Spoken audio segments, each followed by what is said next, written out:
Buenos días, mi nombre es Marmara, Whitney Vaicina José, matrícula 1948. Voy a hablar de la hipertrofia.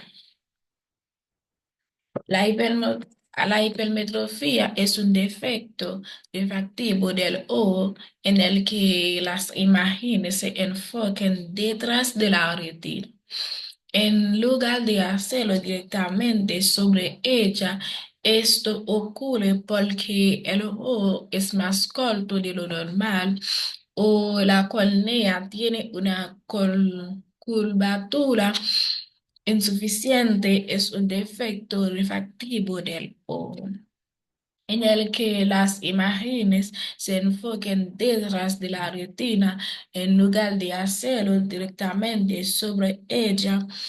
Estos ocurre porque el ojo es más corto de lo normal o la córnea tiene una curvatura insuficiente.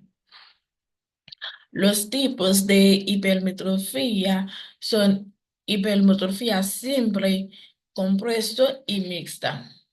La hipermetrofia simple es la más común.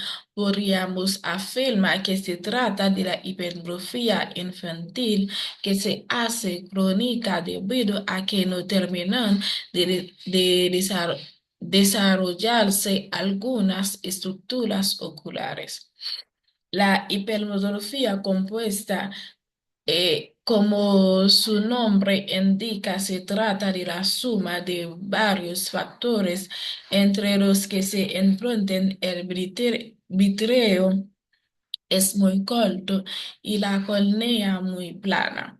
La combinación correspondiente genera problemas de difracción de la luz en la retina.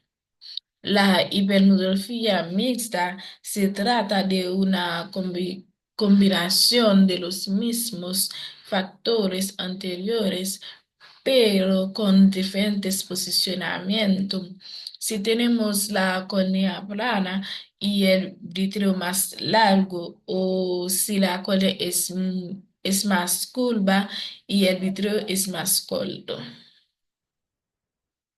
Las características de hipermetrofia son dificultad para ver de cerca, fatiga visual o más corto de lo normal, acomodación excesiva, mayor riesgo de estrabismo en niños, puede ser hereditaria, se corrige con lentes o cirugía.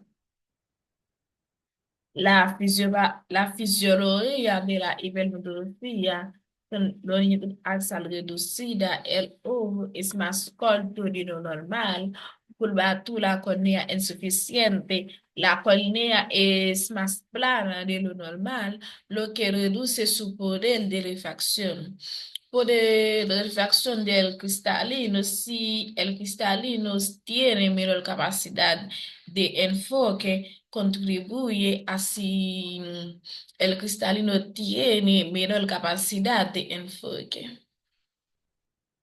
La fisiopatología de la hipertrofia, los mecanismos fisiopatológicos, alteración en la longitud axial del ojo, el ojo es más corto de lo normal, disminución de poder de refracción de la córnea y el cristalino, una córnea demasiada plana, esfuerzo de acumulación constante para compensar el desenfoque.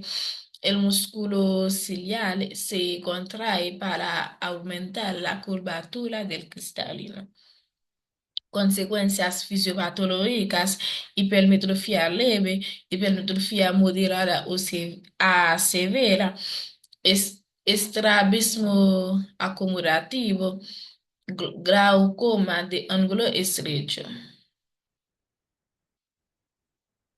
Las causas de la hipermetrofia puede ser hereditaria, lo que significa que puede transmitirse de padres a ellos. Sin embargo, también puede ser causada por malformaciones en el ojo, alteraciones en la córnea o el cristalino, enfermedades como la diabetes y tumores o el uso de ciertos medicamentos. La, el diagnóstico de la hipertrofia se diagnostica mediante un examen ocular básico, perdón, que incluye una elevación de refracción y un examen de ojos.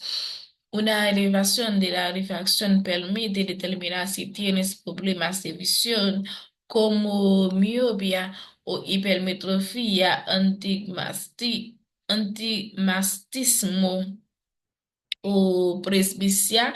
El médico puede usar varios instrumentos y pedirte que mires a través de varios lentes para evaluar tu visión de cerca y de lejos.